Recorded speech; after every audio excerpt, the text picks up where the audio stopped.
Ya, halo, apa kabar ayah, bunda, dan juga teman-teman para pejuang perguruan tinggi?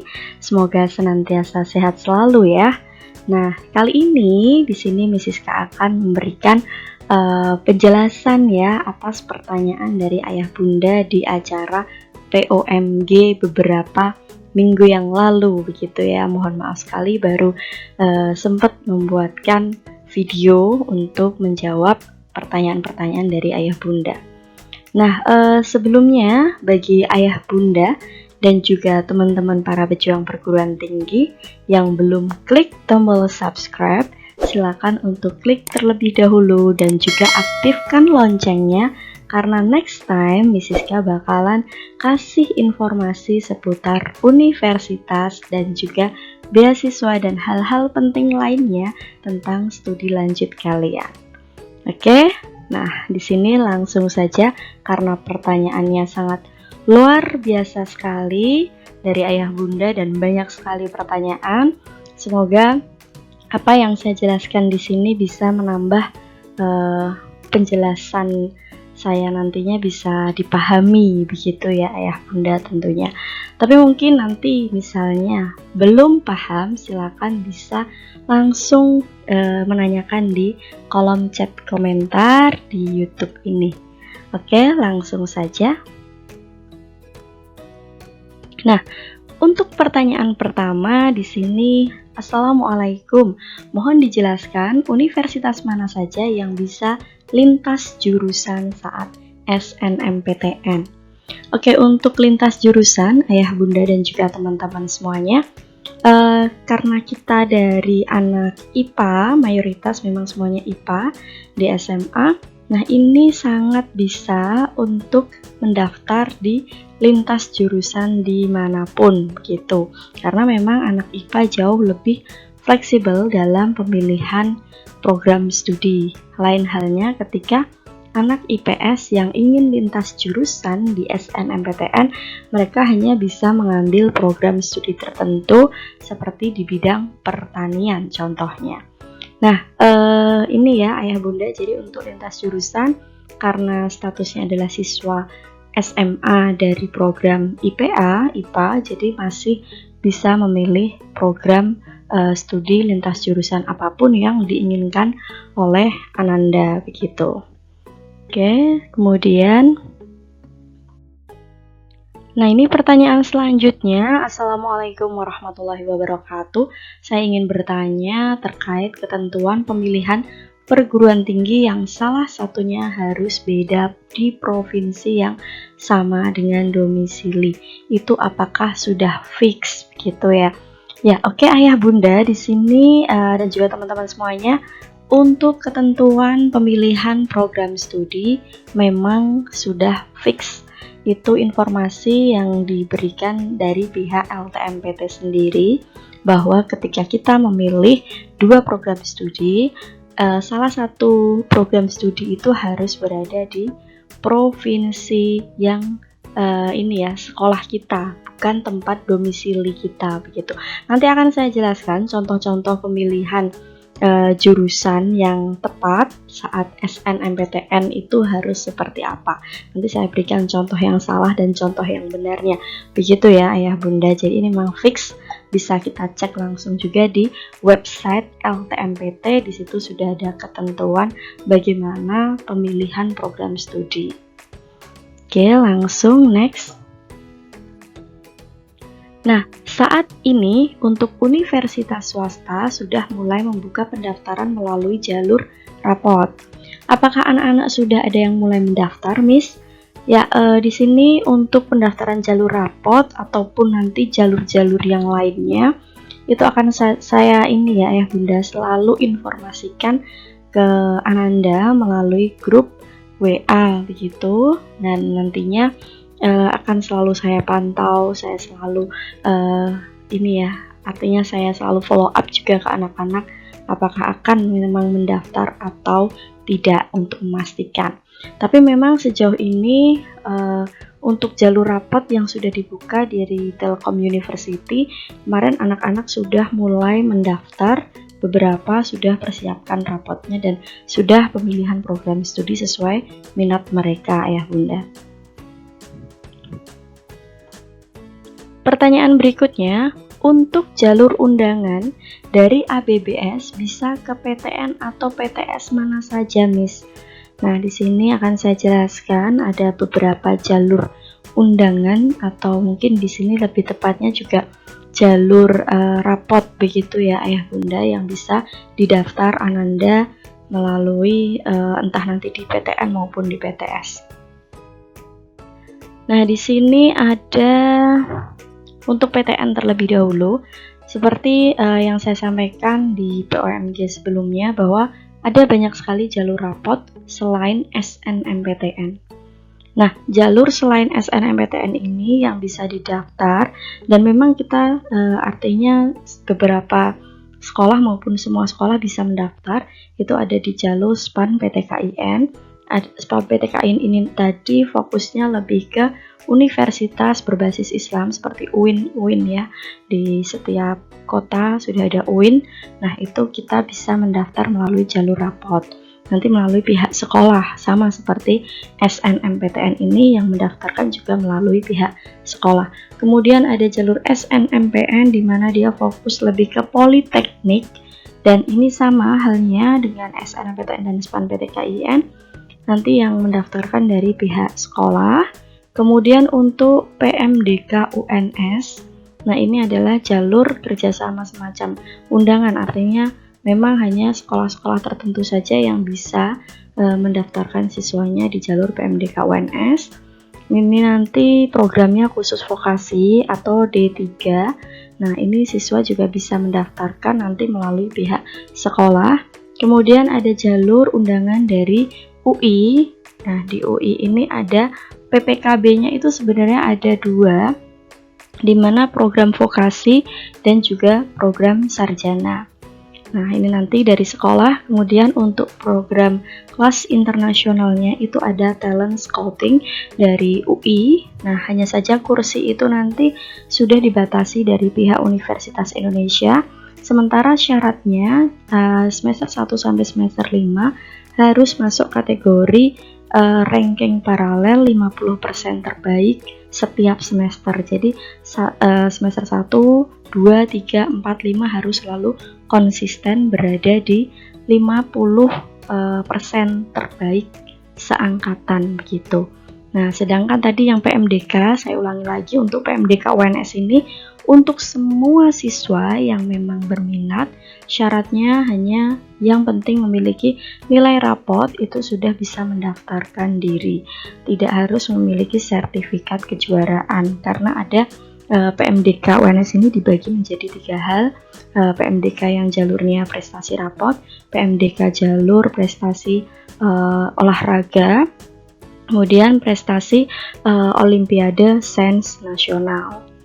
Nah, kemudian untuk SNMPN ini lagi sekalian saya jelaskan, ini juga bebas untuk semua siswa. Persyaratannya yang penting juga memiliki nilai rapot. Nah, ini jadi terbuka secara umum, sama dengan SPAN PTKIN juga terbuka untuk semua siswa. Kalau SNMPTN jelas kemarin sudah saya jelaskan, untuk SNMPTN hanya siswa yang masuk kategori eligible atau yang masuk kategori kalau tahun kemarin ini 40% terbaik di sekolahnya.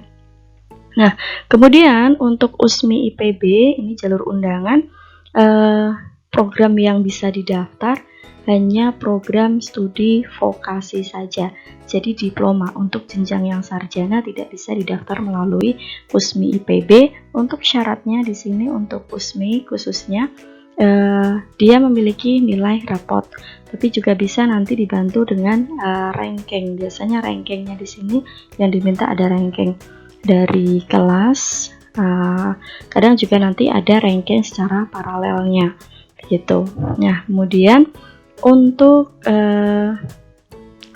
untuk yang UI di sini nanti pendaftaran semua yang ini ya, ayah bunda, jalur yang PTN dan ini rapot semuanya nanti yang mendaftarkan dari pihak sekolah. Jadi untuk anak-anak yang penting nanti mengisi Google Form saat saya share informasi melalui WhatsApp siapa yang ingin mendaftar begitu.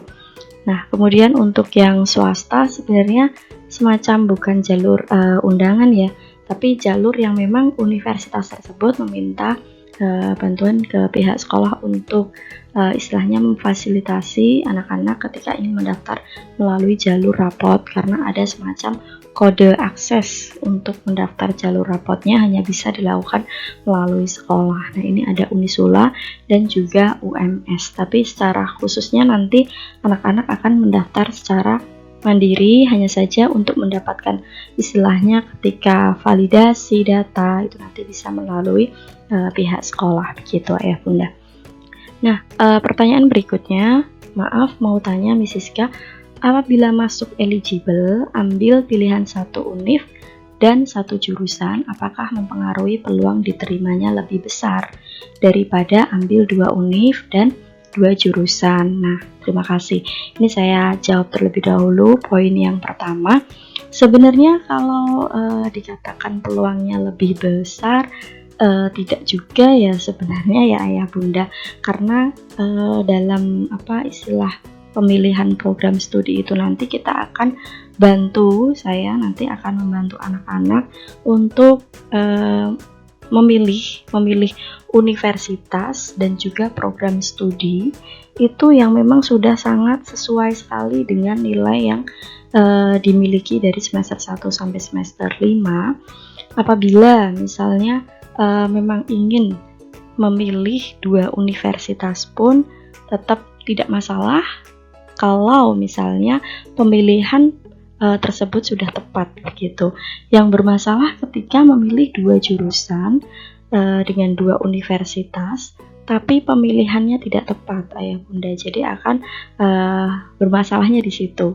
Kalau untuk peluang sebenarnya sesuai dengan nilai capaian nilai semester 1 sampai 5, kemudian ditambah dengan mungkin prestasi-prestasi olimpiade, sains nasional ataupun olimpiade di bidang lainnya, itu yang akan menentukan apakah nanti lolos atau tidak. Tentu saja di sini juga akan saya bantu dari segi jumlah peminat atau saingan di universitas yang akan dituju dengan jurusan yang diminati oleh siswa, itu nanti bagaimana angka keketatannya, apakah sangat ketat ataukah sedang ataukah rendah. Di situ juga akan mempengaruhi sebenarnya besar kecilnya peluang. Jadi peluang di sini sangat kompleks sekali ya Bunda kalau kita jabarkan begitu, yang memungkinkan bisa diterima di jalur SN atau tidaknya gitu. Nah, jadi karena penilaiannya memang sangat lengkap, detail sekali, sehingga nanti banyak sekali pertimbangan-pertimbangan saya ketika memberikan pengarahan ke Ananda dalam khususnya jalur SNMPTN ini Ayah Bunda. Oke, kemudian di sini ada pertanyaan berikutnya. Dan satu lagi, apakah HBBS juga mengadakan tryout untuk sekolah kedinasan? Terima kasih. Wassalamualaikum warahmatullahi wabarakatuh. Untuk tryout kedinasan, sekolah kedinasan memang kita belum ya Ayah Bunda. Jadi untuk sekolah kedinasan tidak ada, tapi kalau untuk program seperti SBMPTN UTBK, kita ada rutin tryoutnya, sudah terjadwal secara detail dari pihak program ya, dari program kelas 12-nya. Nah, kalau untuk tryout semacam dari sekolah kedinasan, biasanya saya selalu memberikan informasi untuk anak-anak bagi yang ingin ke ikatan dinas bisa mengikuti tryout di luar sekolah yang memang yang menyelenggarakan adalah pihak sekolah kedinasan atau semacam sebenarnya bukan sekolah, semacam lembaga bimbel yang fokusnya di kedinasan Ayah Bunda. Jadi tetap akan mendapatkan fasilitas informasi yang dimana nanti siswa tersebut akan follow up apakah ikut atau tidak begitu. Oke, terima kasih. Selanjutnya, Assalamualaikum warahmatullahi wabarakatuh. Izin bertanya, apakah betul jika mengambil studi abroad tidak bisa mengambil universitas dalam negeri?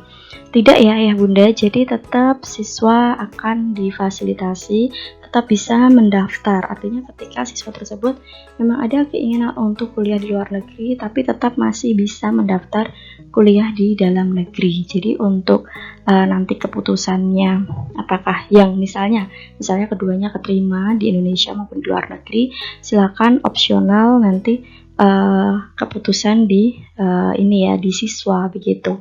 Hanya saja ketika misalnya Ananda ikut di jalur SNMPTN, kemudian mendaftar di luar negeri dan keterima di luar negeri. Kemudian di situ boleh tidak? Nah, ini yang menjadi masalah. Jalur yang tidak boleh ditinggalkan, artinya ya jalur yang memang harus benar-benar diambil ketika lolos. Salah satunya itu adalah SNMPTN. Jadi tidak boleh meninggalkan. Di awal nanti saat akan pendaftaran SNMPTN, dari pihak sekolah akan memberikan surat pernyataan apakah memang benar-benar nantinya keterima akan diambil atau tidaknya. Jadi ada surat bermaterai begitu Ayah Bunda. Ya, kita lanjutkan. Di sini ada pertanyaan berikutnya. Maaf Miss, izin bertanya, untuk fixnya yang masuk kelas eligible yang bisa didaftarkan di SNMPTN setelah terima nilai rapot semester 5. Nah, iya Ayah Bunda, betul sekali bahwa nanti fixnya siapa saja yang masuk kategori siswa eligible itu masih akan menunggu nilai semester 5 ini. Jadi harapannya tetap anak-anak untuk bisa mungkin dimotivasi agar nilai semester 5 ini bisa dimaksimalkan gitu. Oke, selanjutnya. Nah, pertanyaan berikutnya, Assalamualaikum warahmatullahi wabarakatuh. Maaf Miss, jika kita mau daftar via jalur SNMPTN, UNS misalnya, dalam satu jurusan itu ternyata banyak yang daftar.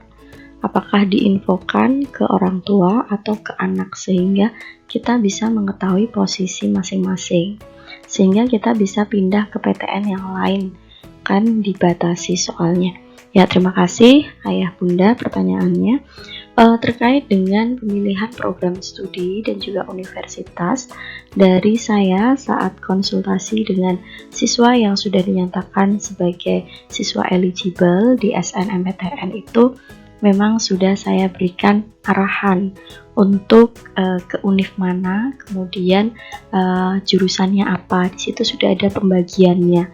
Jadi tidak artinya anak itu memang tidak asal memilih universitas. Takutnya ketika nanti jumlah siswa yang mendaftar ke universitas yang sama dengan program studi yang sama itu banyak numpuk di satu universitas misalnya, sehingga sudah semakin ini ya Ayah Bunda, semakin memberikan peluang kecil untuk bisa diterima di univ tersebut. Nah, di sini saya akan informasikan ke setiap anak, dan saya tetap meminta anak-anak untuk menyampaikan ke orang tua disarankan kemana dengan nilai semester 1-5 capaiannya berapa dan ranking paralelnya berapa, serta dengan prestasi-prestasi yang dimiliki untuk dilampirkan di SNMPTN. Jadi akan ada komunikasi begitu Ayah Bunda. Ya, untuk selanjutnya. Nah, berikutnya pertanyaan terkait apakah anak-anak perlu menambahkan bimbingan belajar di luar sekolah karena tempo hari saya ditawari oleh suatu bimbel untuk mengikutkan anak saya di program bimbel tersebut. Anak saya berminat untuk masuk perkuliahan kesehatan masyarakat Prodi K3. Oke, terkait dengan bimbingan belajar seperti yang sudah saya sampaikan, sebenarnya tergantung dari kebutuhan Ananda, Ayah Bunda. Jadi kalau memang dirasa anak-anak perlu begitu untuk tambahan melalui bimbingan belajar karena mungkin dirasa materi yang disampaikan dari sekolah masih kurang misalnya, nah silakan boleh sekali untuk mengikuti bimbingan belajar dengan mengambil khususnya fokus di SBMPTN UTBK, dan untuk rumpun juga harus sudah disesuaikan karena di sini kesehatan masyarakat masuk rumpun Saintek, berarti mengikuti program SBMPTN UTBK Saintek begitu. Oke, selanjutnya Pertanyaan berikutnya, Assalamualaikum warahmatullahi wabarakatuh. Sedikit pertanyaan yang tadi disampaikan oleh Miss Siska. Seperti kita ketahui, kemarin kan pandemi, jadi perankingan tidak ada. Jadi boleh saya minta untuk dibuat perankingan yang tadi disampaikan secepatnya agar kita orang tua bisa berdiskusi dengan Ananda apakah mau ambil jalur yang mana. Nah, terkait perankingan, di sini sekalian saya informasikan ke ayah bunda bahwa perankingan dalam kategori paralel untuk persiapan sebagai siswa eligible dan jalur-jalur masuk yang bisa didaftar oleh siswa ini sudah saya fasilitasi melalui layanan konsultasi secara individu dengan siswa ya ayah bunda. Dan di situ siswa sudah saya berikan informasi secara detailnya, posisi di ranking berapa, kemudian disarankan mengambil jurusan apa, itu sudah informasi lengkap melalui siswa dan juga melalui wali kelas, sehingga wali kelas juga mengetahui hasil analisa untuk penjurusan anak-anak begitu ayah bunda. Jadi sebenarnya dari hasil konsultasi individu itu saya berharap anak-anak juga sudah mulai berdiskusi dengan ayah bunda begitu untuk di follow up begitu, tidak hanya berhenti informasi saya sampaikan ke anak kemudian anak berhenti tidak menyampaikan orang tua. Jadi memang saya sudah sampaikan baik melalui wali kelas dan juga melalui anak-anak untuk selalu berdiskusi hasil dari konsultasi gitu ayah bunda. Oke, pertanyaan berikutnya, maaf izin bertanya lagi, untuk jalur masuk lewat SPAN PTKIN apakah bisa mengambil jurusan kedokteran? Nah, untuk SPAN PTKIN khususnya di sini untuk kedokteran tidak bisa ya bunda. Jadi hanya beberapa program studi khusus saja yang bisa kita daftar. Kita bisa langsung mengecek di websitenya SPAN PTKIN, kemudian pilih universitas yang akan dituju. Di situ sudah tercantum untuk program studi apa saja yang bisa didaftarkan. Jadi masing-masing universitas Islam berbeda. Kita bisa daftarnya kemana, bisa dicek terlebih dahulu ke website di SPAN PTKIN gitu. Nah, selanjutnya kami memilih jurusan yang sama tapi beda universitas. Apakah bisa di luar Jawa Tengah? Untuk syarat dalam pemilihan program studi dari jalur SNMPTN itu ketika memilih jurusan yang sama boleh, beda universitas juga boleh, berarti yang penting syaratnya adalah yang satu di dalam Jawa Tengah karena posisi sekolah anak-anak itu di Jawa Tengah, dan yang satunya boleh nanti ambil di luar Jawa Tengah. Jadi ini bisa ya bunda. Nanti saya setelah ini akan saya berikan contoh pemilihan program studi di jalur SNMPTN yang tepat sesuai dengan aturan dari LTMPT. Nah, di sini ada pertanyaan kembali. Mohon penjelasannya kembali mengenai pendaftaran dengan jurusan yang sama tapi beda universitas.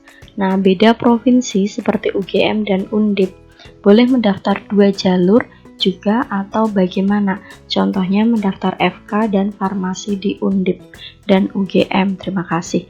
Kalau misalnya posisi milih FK di Undip, misalnya farmasi di UGM, karena Undip berada di Jawa Tengah sesuai dengan provinsi sekolah, ini boleh ayah bunda. Itu. Nah, untuk detailnya, nah di sini ya ayah bunda untuk detail contoh. Ini contoh yang pertama adalah contoh kesalahan dalam pemilihan program studi di SNMPTN. Contohnya Evelyn Man di Provinsi Jawa Timur dan alamat rumahnya di Provinsi Jawa Tengah. Pilihan pertamanya adalah ekonomi UNES berada di Jawa Tengah. Pilihan kedua di sini ekonomi UNS yang berada di Jawa Tengah. Nah, ketentuan pemilihan prodi didasarkan atas provinsi asal sekolah dan bukan provinsi asal tempat tinggal siswa. Jadi kalau pemilihan semacam ini salah ayah bunda, karena lagi-lagi saya sampaikan provinsi yang dimaksud adalah bukan provinsi domisili siswa, tapi adalah provinsi sekolah. Karena ABBS berada di Surakarta, berarti masuk Jawa Tengah. Nah, di sini harus ada yang di Jawa Tengah, salah satu universitas yang dipilih begitu. Kemudian contoh berikutnya. Nah, ini contoh yang masih salah juga. Mario SMA di Provinsi Jawa Timur. Pilihan pertama Teknik Sipil ITB. ITB di sini mohon maaf ini salah ya.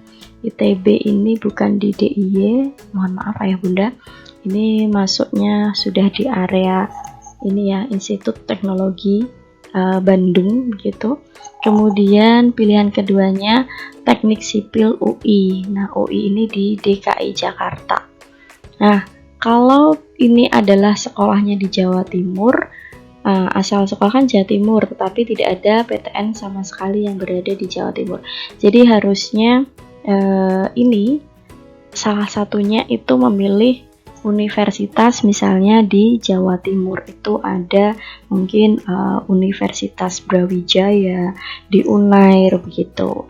Jadi ini ada kesalahan. Nah, ini sebentar. Nah, ini salah ya ayah bunda. Untuk ITB itu bukan di DIY. Oke, jadi dia masuknya di daerah Bandung. Oke, selanjutnya contoh berikutnya di sini yang contoh benar itu misalnya Aska MA di Provinsi Jawa Barat. Nah, di sini pilihan pertama dia memilih Teknik Sipil ITB Jawa Barat. Kemudian pilihan kedua Arsitektur UGM di DIY. Ini sudah sesuai ketentuan karena ITB pilihan pertama ada di provinsi asal sekolah yakni di Jawa Barat. Dan yang satunya di luar provinsi.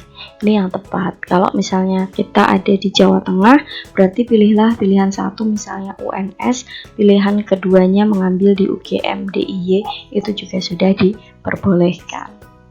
Oke, berikutnya. Nah, ini contoh yang kedua, Syarifah SMA di Provinsi Jawa Tengah. Pilihan 1 Matematika UGM DIY, pilihan 2 Matematika Undip Jawa Tengah. Nah, ini memenuhi ketentuan karena asal sekolah di Jawa Tengah dan memilih PTN di Jawa Tengah pada pilihan kedua ini diperbolehkan ayah bunda.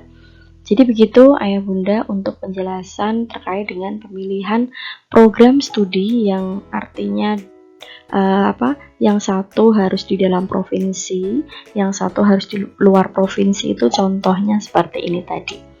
Oke, selanjutnya. Nah, ada pertanyaan berikutnya, Miss Siska, jika dari hasil tes minat bakat dan saran jurusan yang pernah diberikan, namun Ananda kurang tertarik, bagaimana ya Miss? Oke, tidak masalah ya ayah bunda, karena tes minat bakat itu sebenarnya hanya untuk membantu memberikan gambaran ke anak-anak sebenarnya arahnya kemana. Terkadang bisa jadi ketika tidak sesuai dengan minat, apakah saat mengisi kuesioner tes minat bakat, anak-anak mungkin ada kesalahan dalam pengisian juga bisa jadi.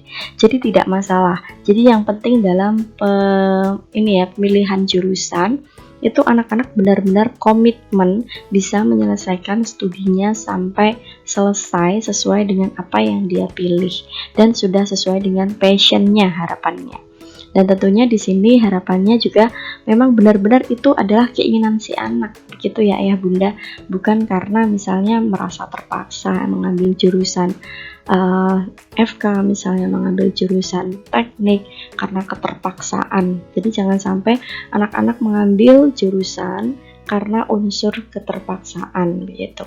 Nah, jadi silakan mungkin ayah bunda bisa diskusi dengan anak-anak akan mengambil jurusan apa, dan orang tua tentunya harus support dengan pilihan anak-anak. Yang penting anak-anak ini harus kita tekankan komitmen bisa menyelesaikan studinya, jangan sampai pindah-pindah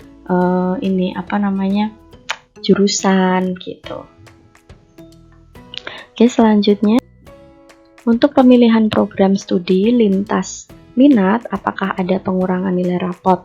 Nah, ini terkait dengan pemilihan program studi lintas minat, tentu saja ada kriteria ya dari masing-masing universitas, tim penilai begitu.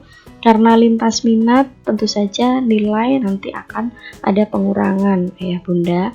Bahkan juga untuk kuota kursi yang dibuka oleh universitas, khususnya untuk anak-anak yang lintas minat juga akan dibatasi.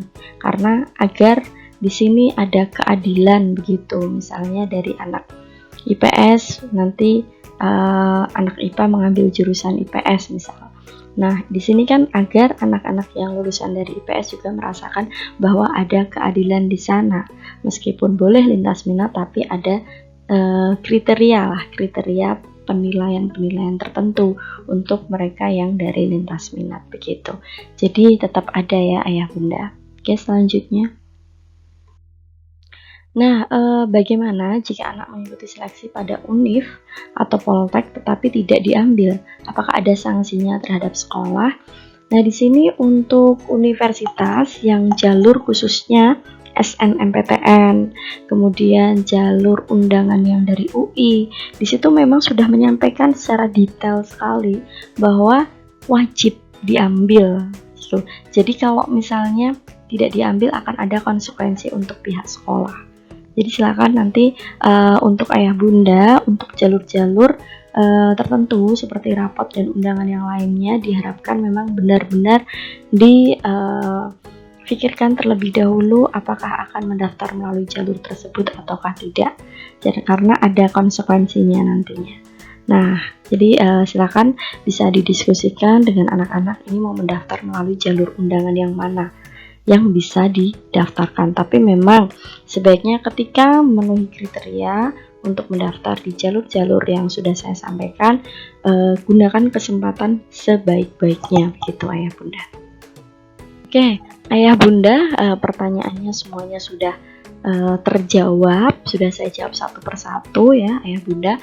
Terima kasih atas pertanyaannya yang sangat luar biasa sekali. Semoga apa yang saya sampaikan, yang saya jawab tadi sudah memberikan penjelasan yang sejelas-jelasnya ya Ayah Bunda. Tapi kalau misalnya Ayah Bunda merasa ada yang masih ingin ditanyakan gitu atau muncul pertanyaan baru, silakan Ayah Bunda bisa langsung menyampaikan di kolom chat komentar di sini, atau mungkin Ayah Bunda bisa langsung WhatsApp saya aja bisa. Dan mungkin juga tadi yang ada beberapa pertanyaan, misal ingin konsultasi secara langsung juga diperbolehkan, atau mungkin yang jaraknya jauh hanya bisa konsultasi lewat WhatsApp ataupun telepon juga silakan Ayah Bunda. Di sini saya sangat terbuka sekali untuk kerjasama mendampingi, membimbing kesuksesan anak-anak di perguruan tinggi yang semakin dekat langkah anak-anak begitu untuk menjadi seorang mahasiswa-mahasiswi tentunya. Oke, terima kasih Ayah Bunda. Semoga anak-anak nantinya sukses di perguruan tinggi sesuai dengan harapan Ayah Bunda dan kami semuanya, tentunya pihak sekolah ingin anak-anak sukses dan semoga anak-anak diberikan kemudahan untuk mencapai kesuksesan tersebut. Oke, terima kasih atas perhatian Ayah Bunda. Dan mohon sekali lagi Ayah Bunda dan juga teman-teman para pejuang perguruan tinggi untuk yang belum subscribe, saya ingatkan klik tombol subscribe, like, comment, and share. Okay, thank you very much for your attention and see you next time. Wassalamualaikum warahmatullahi wabarakatuh.